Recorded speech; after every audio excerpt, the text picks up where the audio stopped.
Straight ahead on 12 News, a new look for Main Street. What's different about downtown Robbinsdale? Then, bracing for an Arctic blast. We'll have tips to help your car survive the cold. But first, questions surround the Maple Grove boys hockey team after half the team is suspended. 12 News starts right now. The suspension of more than a dozen Maple Grove athletes raises more questions than answers tonight. The suspensions will impact tonight's game against Blaine. Very few details have been released about what happened, but here's what we do know. On Monday, the school district learned about an incident that happened at a private home back in mid-December. It involved multiple student athletes. Maple Grove police say they do not have any criminal complaints on file, no open investigations, and no victims connected with this incident. The Star Tribune reports that 13 athletes suspended are members of the Maple Grove boys hockey team. Coach Gary Stefano told the paper a couple of players face 4-game suspensions and the rest will miss 2 games. The school district cannot release any details of the incident or even confirm how many athletes are involved, citing data privacy laws. The school district says it took disciplinary action because there was a violation of the Minnesota State High School League's Code of Conduct. Coach Stefano went on record with the Star Tribune saying, as a high school coach, it hurts, but at the same time, kids make mistakes. You hope something like this is a learning experience. District 279 says their investigation is complete and they determine consequences based on the Minnesota State High School League's guidelines. In the handbook, the high school league says it's up to the principal to determine punishment. If you would like to take a look at the rules and guidelines for student athletes, we've linked those on our website at 12.tv. A Ramsey man is accused of threatening to kill people at a Plymouth bar and then retrieving a shotgun from his car. Wade Ralph is charged with one count of felony terroristic threats. According to the criminal complaint, Ralph and his brother were kicked out of Cowboy Jack's in Plymouth for instigating fights with other customers. The complaint says Ralph retrieved a shotgun and pointed it at the bar. He faces up to 5 years in prison if convicted. There's encouraging news on the job front. Minnesota's job market ended 2012 on a high note, gaining more than 21,000 jobs in the final 2 months. In fact, locally, we're seeing some of the lowest unemployment rates since 2008. In Plymouth and Maple Grove, unemployment is at 4.5%, according to the latest figures available. That's 3 percentage points below the national average. In Crystal, the unemployment rate is just above 5%. That's the lowest rate since 2006. Crystal's unemployment rate in 2009 reached nearly 12%. The sectors showing the biggest job gains over the past year were in education and health services. The news isn't so good for the primary state funding source for the new Vikings Stadium. Electronic pull tabs are running way below sales projections, according to newly released sales figures. One of the issues is the EPulltabs are in less venues than expected. In the northwest suburbs, you can find them at the Sunshine Factory in New Hope. State lawmakers are thinking about making changes to generate more revenue, though. One idea is expanding where they are sold beyond bars and restaurants. There has been discussion about putting EPulltabs at the airport and in grocery stores. People taking an evening drive through downtown Robbinsdale may notice a different look. Monday, the city installed new LED bulbs in street lights along West Broadway between 41st and 42nd Avenues. Robbinsdale officials say the new bulbs only use 25 watts of electricity compared to the 150 watts used by the older lights. And that'll help the city save on energy costs. And the bulbs also give off a white glow, which should give downtown Robbinsdale a more natural look. Everybody can try it out, see what they think. Walk a couple blocks through downtown Robbinsdale at night. The downtown area is that white color and the rest of the downtown is the orange color. City officials say the expectation is to replace aging lights with LED bulbs in the future. The search is over for a new Anoka-Hennepin School Board member to replace John Hoffman, who was elected to the state Senate. The school board appointed Bill Harvey to fill the remainder of Hoffman's term, which expires in January of 2014. Harvey has 3 children in Anoka-Hennepin schools. He's also the vice president and director of the Champlain Park High School Vocal Music Association.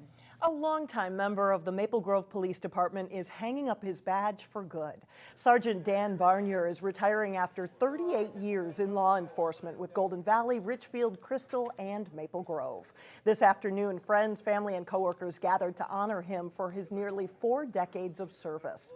Barnier said being a cop was never his dream job, but it's a choice that he's glad he made. When I was a young lad, I thought I was going to be a social worker or something like that. And I kind of came into it by accident, but it didn't take me very long, like a couple of weeks, to decide this is where I belonged, and I never thought about doing anything else. When asked how he'll spend his retirement, Barnier said he has a list a mile long of things to do, people to see, and places to go.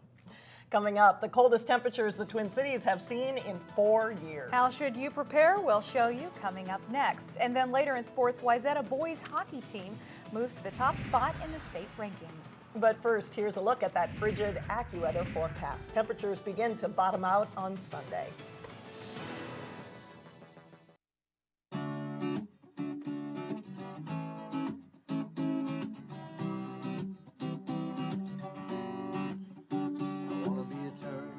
Brace yourself, winter is about to bottom out. Arctic air will blow into the Northwest Metro this weekend, and we are talking the coldest weather in 4 years. While it might slow you down a bit, Renee Bonneau rounded up some tips to make sure the cold doesn't stop your car in its tracks. Cars are being built better and better all the time. Thanks to newer technology, cold weather is no match for most cars on the road. You don't have the situations where you used to have back in the day where you'd have a carburetor and you might get real cold and you go to start it and all of a sudden your car is flooded out and it won't start. But if you're the type to skip a routine tune-up, you might want to change your tune. If something's wrong with your car, cold weather can bring that problem out. Here at Maple Grove Auto Service, cars that come in for an oil change get an all-around inspection. Check the belts as well, make sure there's no cracks or anything in there. The crew here also checks tire pressure. For every 10 degrees temperature drop, you have a 1 degree or 1 pound of tire pressure left. And make sure the car's battery is strong. Testing a little low. Batteries typically have about a 5 to 7 year lifespan, and the dead of winter is the wrong time for yours to die. Just because your battery works fine for 5 years in a row, the 5th year in a day and it doesn't start, stay on top of it. If you don't want to take your car to a shop, you could do your own inspection at home. You can check under the hood, check your belts, check your hoses, make sure nothing's falling apart. Just normal, visual, routine inspections that you can perform. Another good rule of thumb is to keep your gas tank at least halfway full. While it won't cause as many problems in newer cars as it will in older cars, it's still a good tip to keep condensation out of your gas tank. In Brooklyn Park, Renee Bonneau, 12 News. Coming up, a standout student who excels on the court and in the classroom. But first in sports, Terry Tuma stops by to give us ice fishing words of wisdom. John Jacobson has that and more when we come back. John joins us now with sports. Wayzata boys hockey having a great year. Yeah, you like the way they're headed right now. Yeah, they've a better season, I think, than what they expected coming in. They are playing a terrific hockey right now. A season with some promise when it started is turning into something special for the Wayzata boys hockey team. The Trojans are the new #1 team in the state Class AA rankings. That's after the Trojans beat previous #1 team, Hill Murray, last Saturday. That followed a win over another top 10 team, Burnsville. It was, to say the least, a good week. It was really big for us. I think some people were still doubting us with all our wins and stuff, and it just felt really good to take out Burnsville. I mean, they're a good team. They're ranked like number 10, so that was good. And then, Hill Murray came into our barn, and we had a great fan section, and we knew it would be a huge win for us. While Wayzata's played a wide variety of good opponents on their way to building a 13-2 record heading into Thursday night, the real rivalry games start this weekend as Lake Conference play gets underway. Home-and-home series with rivals like Edina and Minnetonka will provide some true tests. The conference games are always a bigger deal, like all the Lake Conference. Everyone's so good, and it's just kind of more rivalries, and every game is big because you got to get those conference wins, and everyone wants to win it, and they're all good teams. So, the conference is great for us because it's so many good good teams back to back to back. I think it's really good for the young guys to realize what it's like to play, you know, here on a Thursday night versus Eden Prairie, and then have to go out and play Edina on Saturday night and stuff. So, and obviously Minnetonka and Eden Prairie and Hopkins, you know, they're all in our section. So we need to win those games, because you know, trying to get the top seed in the section is our #1 goal right now. Wayzata hosts Holy Family Thursday night before starting Lake Conference play at Eden Prairie Saturday night. Also on Saturday, two big rivals who are struggling this season will face off looking for a highlight win. Armstrong and Cooper meet Saturday night at New Hope Arena. Cooper's only 3 wins of the season came at the Silver Bay Tournament, where the Hawks took first place. 2 seasons ago, they broke a long losing streak against Armstrong. It's certainly a game they look forward to. It's a huge game for us, especially because it's my last time playing it. There's not a whole lot of seniors, so I think it's a little bit more special for me. We've struggled this year, and I know they have too, so I think it should be a good one. I'm looking forward a lot. All-Star Hockey Day in Minnesota, so trying to do something really good there. Well, we've just been preparing by just doing a lot of stick battles, changing up our format a little bit. Their schedule's been a lot tougher than ours, so you know, they may not be scoring many goals, but it's been against better competition than when we've played, so they'll be ready, I know that. Meanwhile, the Falcons have just 2 wins this season, although, as Coach Rooney just said, they've played a tougher schedule than Cooper's. It'll be Danny Charleston's first game coaching Armstrong in the rivalry. Armstrong crushed Cooper 12-1 last season, and they'll be ready for their arena neighbors from Cooper. Oh, you know, it's a great day. We look forward to playing them every year. You know, we both share the same rink. We want to prove whose rink it actually is. I grew up always coming to the games, watching them, so it's just kind of tradition to me almost. Like, yeah, you look forward to it every year and stuff, so. Yeah, I think a great day even for Minnesota, you know. I mean, the Wild coming back to play, and obviously us, we're playing Cooper, and it's a fun time, and, you know, obviously there's sort of a rivalry there. I don't know much about the rivalry, but, you know, obviously the kids and the parents and things like that, so it'll be fun. You can watch the Armstrong-Cooper games Saturday night live on Channel 12. Face-off set for 7 p.m. at New Hope Arena. It's going to be a cold weekend on Minnesota lakes for ice fishing. Terry Tuma ventures outside today for this week's Channel 12 ice fishing tip.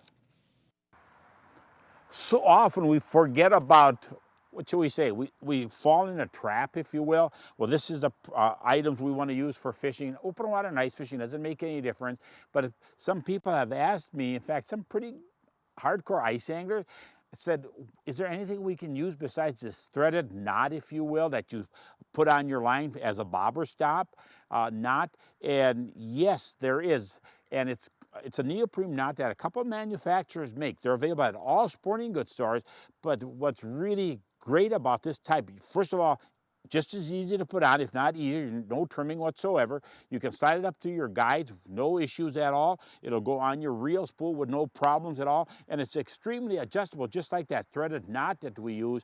But just a little bit of a tip here, get one that's going to be small to fit that diameter line. If you get too large of a neoprene knot, it's going to not provide the stopping. It's going to slide itself up and down your fishing line. So make sure that the size of the knot matches your line conditions. But a great tool to alleviate any of these hassles during the wintertime due to the cold weather. And you know what? Just keep enough fish for the frying pan. Thanks, Terry, and stay warm. Man, if you're going ice fishing this weekend, you're a brave soul. I was just going to say, you'll know the diehards, the ones out there on Sunday. It would be un-Minnesotan not to go to That's Chancellor, right? Still ahead, someone who's no stranger to success. We head to Osseo High School to meet one motivated student athlete. Find out where he gets his inspiration from. Up next.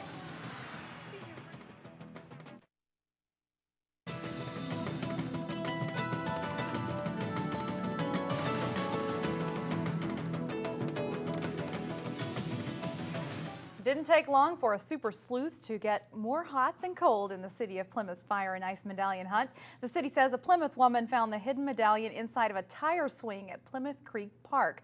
She will receive her prize at the Plymouth Fire and Ice Festival on Saturday, February 2nd, and her identity will be revealed then too. That prize, if you want to know, is $250 Visa gift card, which is not too bad. This week's Standout student is no stranger to top prizes. He has helped lead his Osseo teams to victory. Senior Bridgeport Tusler is more than a star athlete. He's also a hard-working standout student. Ladies, does Congress have the power to regulate interstate or intrastate commerce. It's game time in this Osseo High School government class. Okay, who's shooting?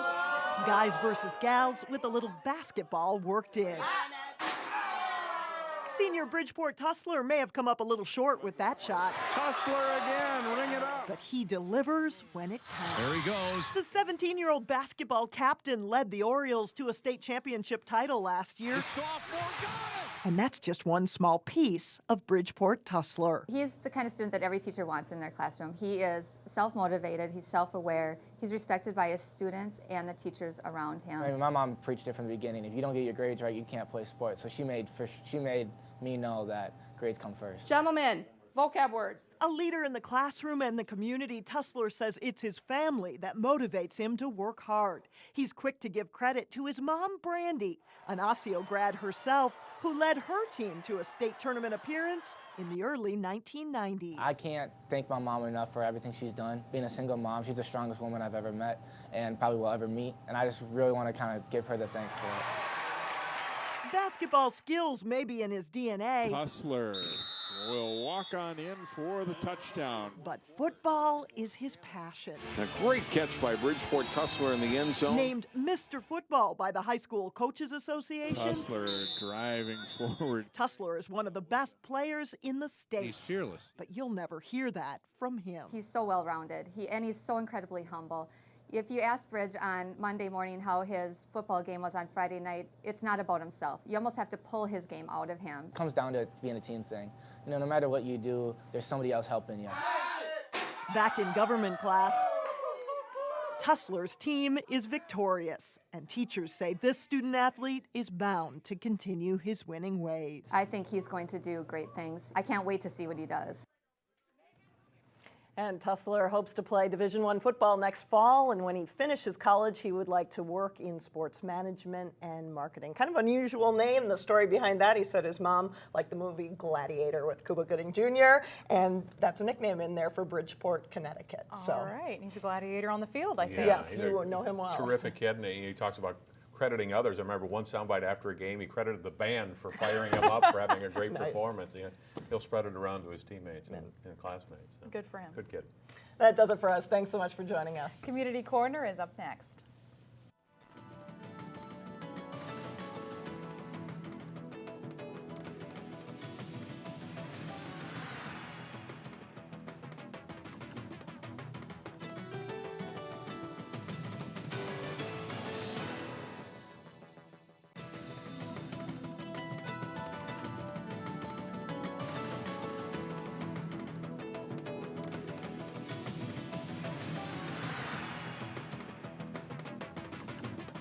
Follow 12 Sports replays and live events on Twitter, Facebook, and Livestream. Watch your favorite high school athletes performing live on your computer or mobile device. Link to us on 12.tv. Take time this holiday season to support your local food shelf. Find out more about food shelves near you by visiting 12.tv.